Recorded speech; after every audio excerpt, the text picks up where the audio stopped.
You're listening to the Teach Better Talk podcast featuring expert educators eager to share progressive tactics to reach more students. Teach Better Talk is created by teachers and fueled by passion. Let's get started.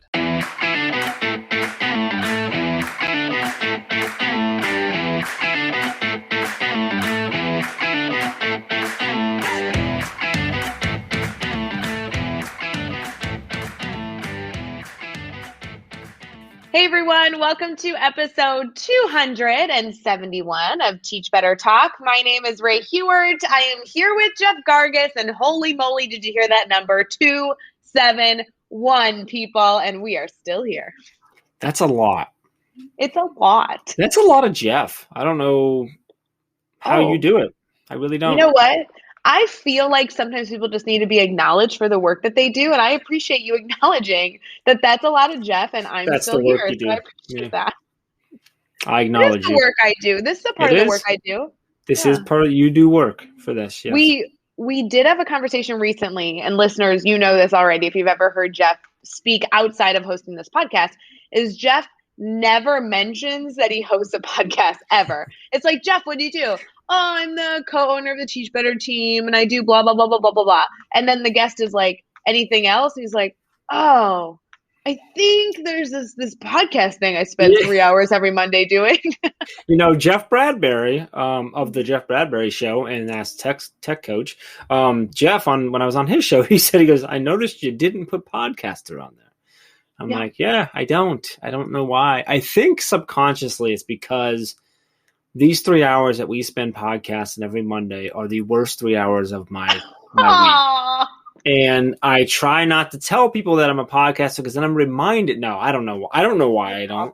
I think it's because you tell me so often that I'm just the co-host that I'm like, okay, just co-host. I'm not really a host. I'm not really anything of here. I'm lucky to be here, I guess. Just to make sure our listeners are aware, we do facilitate some sort of podcast that does have episodes that release every so often. And this one is a good one. So we have a few things to highlight, and then we want to get into our incredible guest, Sam, who, to be honest, guys, I am a true fan of. And so to have him on, I loved hearing his insight. And I say this about Dave Schmittou. I said this about Hunter Fletch, but I think he's got a podcasting voice. Like his voice is soothing to listen to.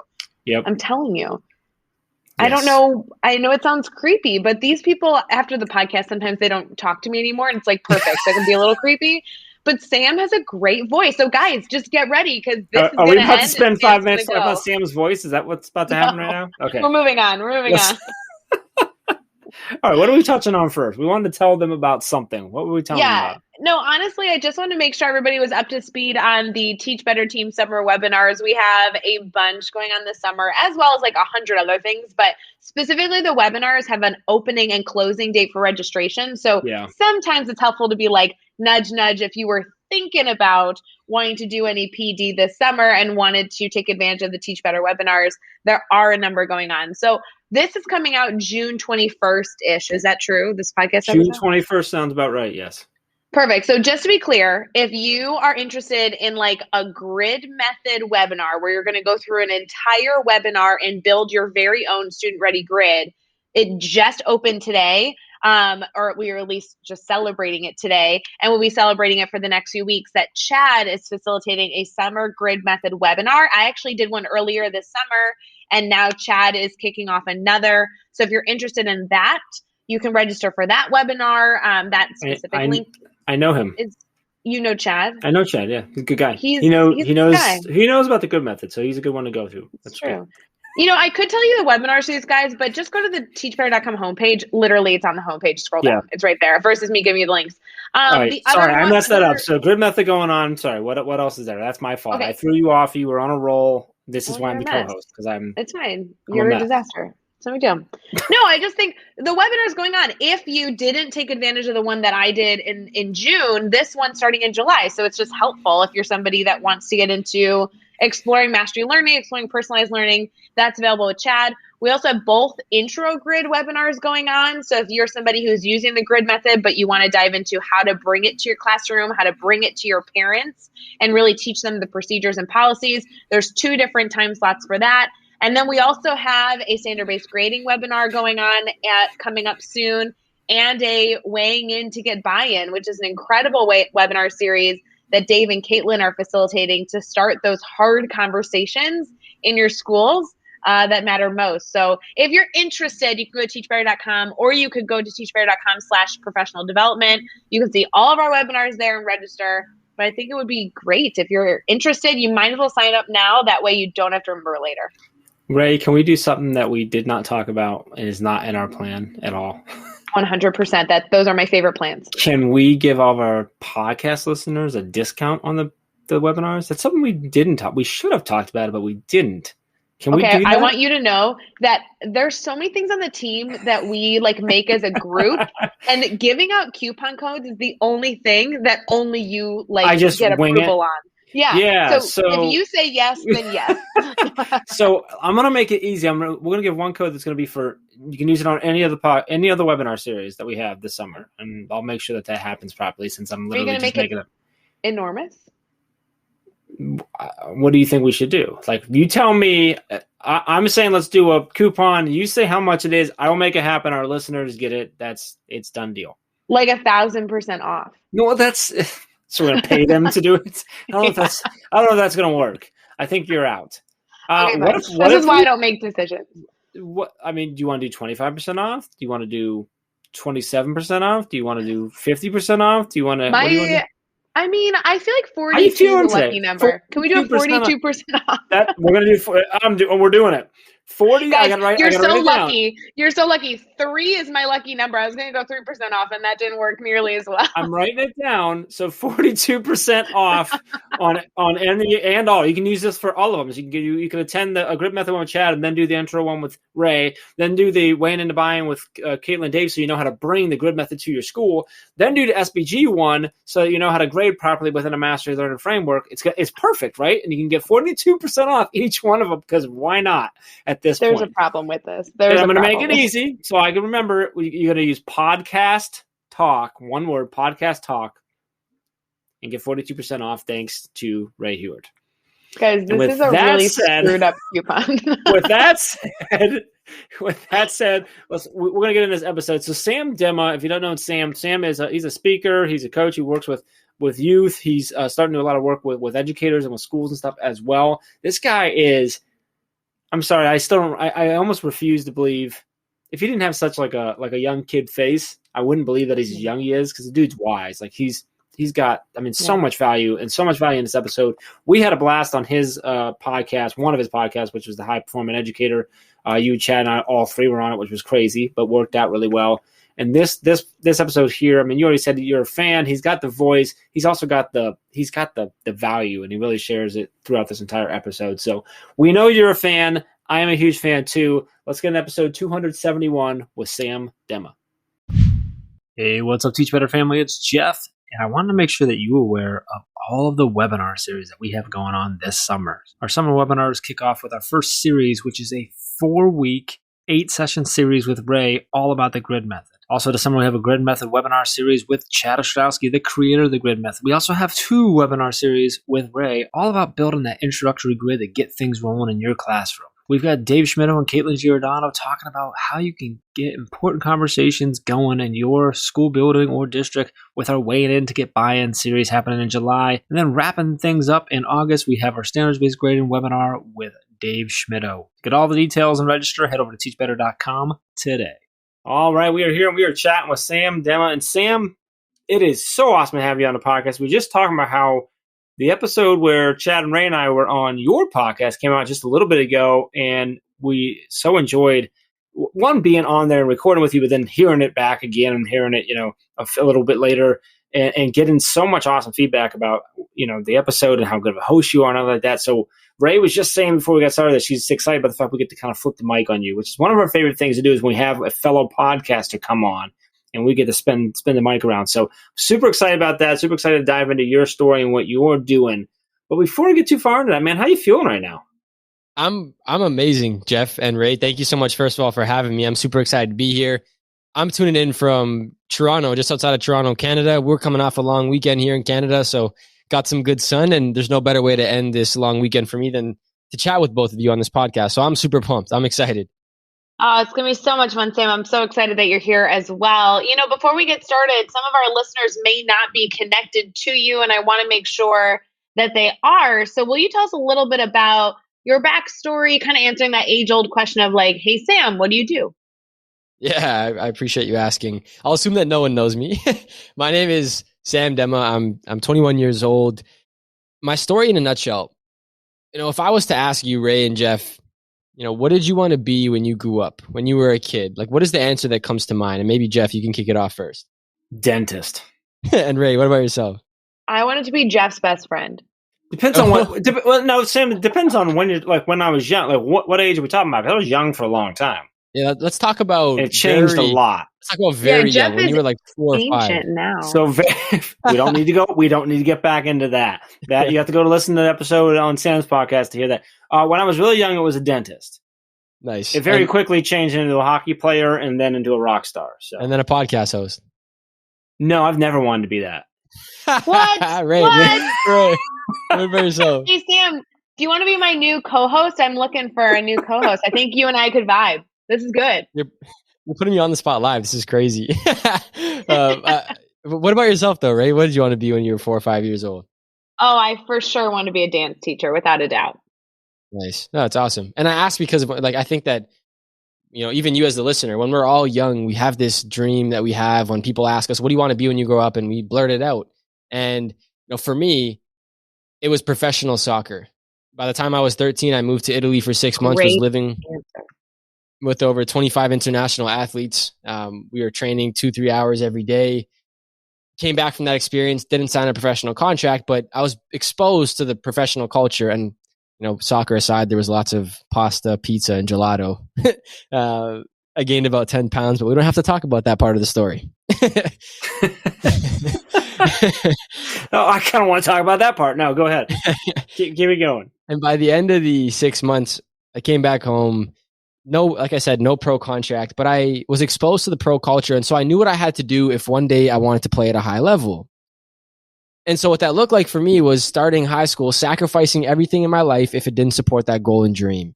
And by the time I was 17, I was offered a full ride scholarship to Memphis University, big Division I school in the US, just in Tennessee.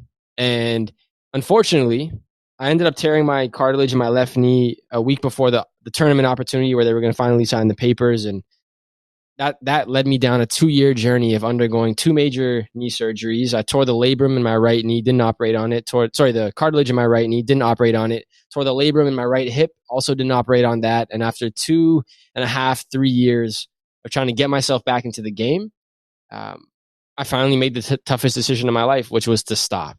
And I know you might be able to relate to this as an educator or working in education, but oftentimes we attach our self-worth to our roles and our titles and the things that we do every day. And for me, it was so bad that I used to even call myself Soccer Sam. And it's like soccer and Sam were one and the same. They weren't separate things. And so I ended up losing my identity, going down a crisis, mid-teenage crisis, I can call it, when I was about 18. Had no clue what I wanted to do with my life. And then I met this selfless, life-changing mentor, a wise old man by the name of Michael Loudfoot. And it was in his world issues class where I started finding myself. He spent the whole semester breaking down the lives of figures in history who have massively changed our world. And I remember it was one day in April of 2017, as he's breaking down the lives of these figures in history that we could all name, and he's writing their names on the blackboard, and he's challenging us to try and figure out if there were any common traits amongst these people that enabled them to make a difference. And he boiled it down to these 3 simple words: small, consistent actions. And he said, Sam, if you want to make a change, just take a small, consistent action. And I took that phrase, that lesson, very seriously. And every day walking home from high school, started taking the small action of picking up garbage. Not because I was an environmentalist, but because I thought this could be my small thing to see if my teacher's correct. That led to an organization we started here in our hometown called Pick Waste, where we would pick up trash for 1 hour once a week with local high school volunteers. And it grew. And, we did it for 4 years. We filled just under 3,000 bags of garbage. was featured all over national news here in Canada. We had an event in 2018 where we stacked up 140 bags of trash in front of our old high school to raise awareness in our local city. And we called it, get this, we called it the Leaning Tower of Trash instead of the Leaning Tower of Pizza. And that's really what led me into all the work I'm doing now when it comes to volunteerism, keynote speaking with young students. I talk about servant leadership and the importance of giving back. And so I started speaking and doing all this work when I was 18. I'm 21 now, and that's really what brought me to where I am today. I hope that summarizes it in not too long of a story for you. No, it does, and the work you're doing is really just really exciting and inspirational. And watching you doing it, I wonder if you could share into the podcast. You know, we were just talking about how we were on your podcast. Can you share a little bit about the podcast, where it came from, what it's about, what are you trying to do with it? Yeah, phenomenal question. I actually have two shows, one that you might not even know about yet. So I started my first podcast about 2.5 years ago, and I called it The High Performing Student.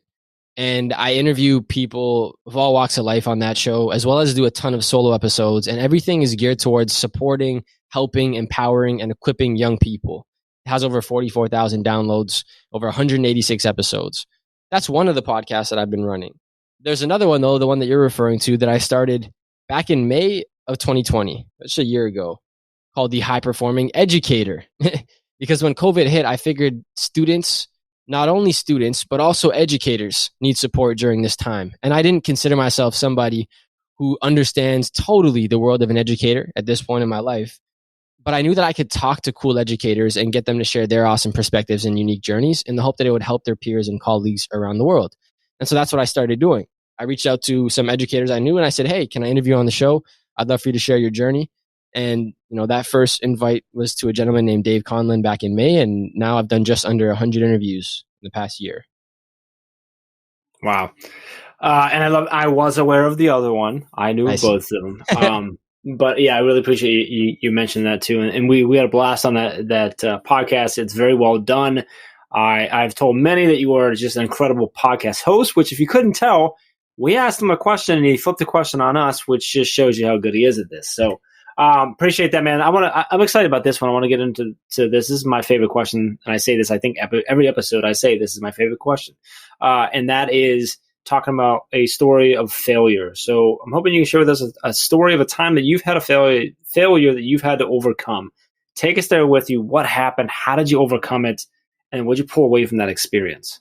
Oh, there's so many failures. There's so many juicy failures, Jeff. That's a hard question. I would say this is one of my first, but one that I never forget. And when I say first, I don't mean back when I was a little kid, but when I initially started speaking, I pride myself on being super early because I had a mentor teach me, you know, if you're early, you're on time. If you're on time, you're late. And if you're late, you're forgotten. And so I always strive to be like, 30, 45 minutes early to a presentation. And I remember it was, I think 3 years ago, I was just starting and I was sitting out back. It was, maybe it was March, April, or May. It was really warm outside. And I got a text on my phone saying, hey, we're all here at the assembly. We're just waiting. Hopefully you'll be here in a couple minutes. And I remember reading the email on my phone, sitting in my backyard, knowing that it was an hour and 15-minute drive from my house, totally forgetting that I had this event, totally forgetting it was on my calendar. I don't know what happened. And I remember for like 2 months, like I called the lady almost crying on the phone, so disappointed in myself. And for about 2 months, I was just beating myself up, consistently beating myself up. My parents were telling me, relax, it's okay. It happens once in a while. And I think the thing that I learned from that the most was, first of all, I'm a human, just like you're a human, just like we're all humans and we all make mistakes. And there's nothing beneficial in beating ourselves up over an issue, over a problem. The second thing I learned from it, and this is more techie, I'm a little bit OCD, but it's really important for me to color code my calendar. So any speaking engagement I now have or anything related to the work that I'm doing, if it's speaking, podcasting, or anything like that, that's of utmost importance and a top priority, it gets colored colored purple on my calendar. So it jumps out and I can see it more clearly. Secondly, I started using a calendar. This is when I was just getting out of high school, right? Just finishing and graduating. I started using Google Calendar, got very proficient with it. It was a huge learning lesson for me. But I'll say, yeah, two things. One, use a calendar, prioritize it by color. And then two was that it was a reminder that I'm human. I also make mistakes, and to never overlook details like an entire presentation. Something that I'm really embarrassed about. It's like the details, like the entire thing. Yeah. But yeah, I can just feel how that would feel, man. But good lessons that you pull out of there, and I think that's the important part, and that's why we asked that question. So let's flip it around now. We're going to talk about a successful moment you had. So same thing, take us there with you, share us a story, but tell us what happened. Why was it a success for you, and what did you pull away from that experience? Such a good question. I think one of my biggest successes is seeing the possibility and confidence that a presentation can build in the life of another student. So, and you both know this firsthand on the programs you deliver in schools and the podcasts you deliver. I'm sure, you get dozens of messages of people transforming. But there was one specific situation that's really full circle for me that I think is a huge success. So 3 years ago, I spoke at this conference. It was called the Durham Youth in Policing Initiative here in the city I'm from. And I was speaking to a bunch of youth in policing, kids that wanted to get into police work. And I spoke, it was in this ballroom. There was about 200-300 students, all in high school. And this one kid came up to me. His name was Miles. And me and Miles exchanged some words. We stayed connected. We really connected on a deep level because he wanted to be a professional soccer player. So did I. We stayed connected. We talked. He ends up going to the same high school I go to, is close to graduation, and ends up becoming the valedictorian for his high school class. And I thought, wow, this is so cool. I'm a speaker. Miles saw me speak. He's about to become, he's about to be put in this position where he also has the ability to speak. And he reached out to me and he said, hey man, I know we haven't talked in a little while. I really respect you as a human being, as an individual. I look up to you a little bit. I would love your support and help on crafting my talk. And this sounds like a very small thing. But to be able to stand in front of somebody, build confidence in that person, build potential and possibility, and see it in that person, and then it come full circle to the point where they're doing something they thought they might have never done before, is a huge success for me. And to make it even more full circle, we made a graduating video for the class of 2021. It's just called Dear Class of 2021 if you search it anywhere online or on YouTube. And Miles... It's so good. Oh, thanks, Ray. I appreciate it. It's so good.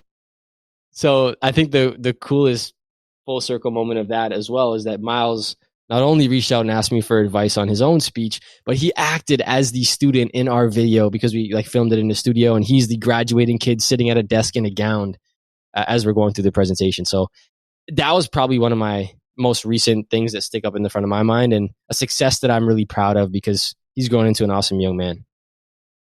Sam, I know that as a podcast host, you should never tell your listeners to stop listening and go do something else.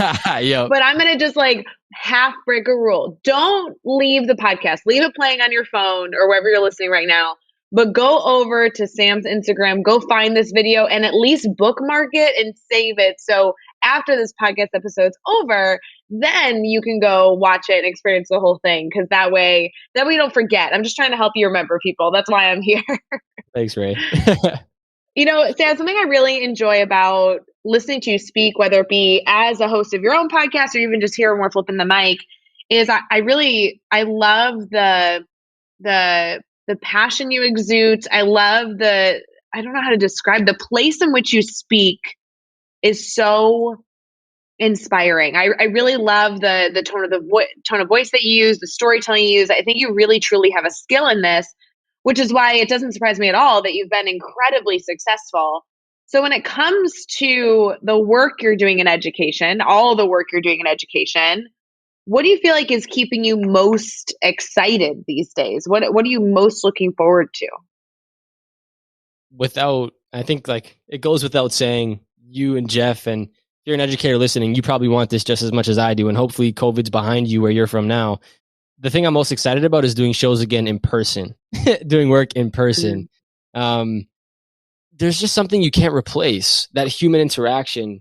Of course, we could turn our cameras on and we could talk to each other and we could, text each other and call each other and FaceTime each other, but nothing beats the hugs or the high fives, or the moment where you can really stare in some other human's eyes and they know that you care about them and you make them feel seen, heard, and appreciated. The same way you act with your students in class when you have a breakthrough with a student that you've been working with for a while. Those are the moments I live for. And I'm super excited to have more of those moments. That being said, I think there's also a huge opportunity right now for reflection, not only for teachers and educators, but for students to reflect on who you want to be, where you want to go, who do you want to become. We have an unprecedented amount of time at home. And I think it's really exciting to see how certain students and educators and organizations and institutions will come out of this period, having reflected on what they could do differently or where they want to go in the future. So important. Sam, I think you're full of advice, but if you had to identify one piece of advice that you're going to give teachers, kind of for them to think on as your piece of advice for your Teach Better Talk podcast episode, what would you share with them? Such a great question. And I'll preface this by saying I'm not an educator. Some of you listening probably taught longer than I've been alive. So, take this advice from my personal experiences in the hope that it can help you. And if not, that's totally cool too. I'll share with you an experience. I think a very strong piece of advice I could give is to know two things. One is to know when to say no. I think there's so many opportunities, not only in education, but especially right now. You could be being pulled in 20 different directions, and saying no sometimes is even more important than saying yes. I find that being at home, working from home, or even working in a hybrid environment, sometimes your life and your work get totally mixed together, and you're going to have to say no to things to keep your sanity, in my opinion. So being okay with saying no, knowing how to say no, I think is extremely important. Someone taught me recently this little phrase that I think is super impactful. Someone asks you to do something and you want to say no in a very kind way. You just say, look, I really wish I could, but I can't right now. I really wish I could, but I can't. And it's to the point, it shows that you really wanted to do the thing, but you just can't do it. I've been using it a lot during this time to make sure that I prioritize my self-care so I can pour into other people. That's the first piece of advice. The second piece of advice that I would give, and sorry, I know you asked for one, I'm basically breaking the rules, but it seems like we like breaking the rules on this show, so I'm going to go for it. The second piece of advice I would give is approaching your career like you're a farmer. And that sounds kind of funny, but technically what a farmer would do is they would get seeds, they'd plant it in the grass, they would have in the dirt, and they would water it day in and day out and day in and day out. And sometimes it would take, 4, 5, 6 months before something grows or before a tree pops out of the ground. And if you think about that, like your classrooms, and even if you're not a teacher, the work that you do, you're consistently planting seeds in the lives of other human beings, and you're watering them every single day with the effort and energy you pour into those relationships and people. It'll bloom one day. It'll grow one day. It might not be while you're still talking or teaching that person, but just know you've planted the seed, and one day it'll bloom. I think that also really inspires me, and it reminds me, even when I do a presentation and certain people don't, reach out, maybe there's 100 kids and I hear from 20 of them, and the other 80, I'm kind of wondering like, I wonder if it really touched them as well. You planted a seed in those people, even if they don't tell you. The same way as a teacher, you plant seeds in your students. And I think it's just a really powerful reminder so that we keep going. We don't downplay our own brilliance or our possibility that we can plant in others. I love that, Sam. And so important for teachers to realize that, sometimes you may never get to see the plant that you grew out of the seed that you created, but know that you're creating those seeds and you're planting those seeds and nurturing them. I love that. Let's go into this. We're going to do the next 6 questions. I'm going to throw them at you a little bit faster. Your goal is to answer each one in 15 seconds or less. You ready? I'm ready. All right. Give us a tech tool you cannot live without. Oh, GarageBand. So I record all my podcasts. Give us a book you're reading right now. Right now, I am reading Predictably Irrational. It's a book on psychology. Check it out. Who do we need to follow on Twitter or Instagram today? You should follow the Teach Better team. No jokes. I think a great person to follow is Naval. He's a tech founder, very interesting thinker, Naval. Give us a YouTube channel, website, or podcast for educators to check out. Yeah, I mean, I'll plug my own, but I'll plug your episode. You should check out, Jeff, Ray, and Chad's episode, the Teach Better team, on the High Performing Educator podcast. You can find it at highperformingeducator.com. I'll leave it there. Give us a daily, weekly, or monthly routine every teacher should get into. Weekly planning. I think weekly planning and monthly planning is huge. Setting aside about an hour every Sunday just to plan out the next 7 days of your life. Time blocking every hour of every day, what you hope to achieve or complete. And what is the best piece of advice you've ever received? Oh, it's a tough one. Oh, it's so hard to single things out. I would say Vincit Qui Patitur, which is a Latin phrase, which means, he who endures conquers. It takes struggle and pain and hardship to get to a place worth being at. Boom. Nailed it, Ray. I know. It's like he's done this before. I mean, I'm not saying I had any doubts, but still, like. Sam, I just want you to know that the Teach Better Talk trophy will be on its way in the mail. And there's been rumors that it's not real, but Sam, don't believe it. It is real and it is coveted and it is headed your direction. Now, look, though, we are dealing with some border crisis, so it might take 3 to 4 months to get there, but it's on its way. It's fine. He's going to be looking outside his door, waiting every single day for it to be. It'll be fine. No big deal. Sam, I want to. Yeah, exactly. He'll be patient. Sam, I want to make sure all of our listeners can stay connected to you. I want them to go subscribe to your podcast because, like all of our listeners know, taking the time to subscribe, rate, and review podcasts allow other listeners, future listeners, to connect with the content. So please make sure you go check that out. But also I want them to follow you on your social media. So Sam, can you share all the details of how people can stay connected to you? Yeah, absolutely. Thanks for giving me this opportunity. So if you go to www.samdemma, SAMDEMMA.com, you can find links to everything as well as a contact page on all social media platforms. It's just Sam Demma, SAMDEMMA, sometimes with an underscore, Sam_Demma. But if you just search those, first name, last name, you'll most likely find me on all platforms, and I'm also on YouTube as well. Love it. You can find all the links and all the resources and everything we mentioned in this episode over at teachbetter.com. As well as those really important links for connecting with Sam and keeping the conversation going. So head over to teachbetter.com for all of that. Make sure you hit subscribe so you don't miss any upcoming episodes. And if you can give us a rating and review, we really appreciate that as well.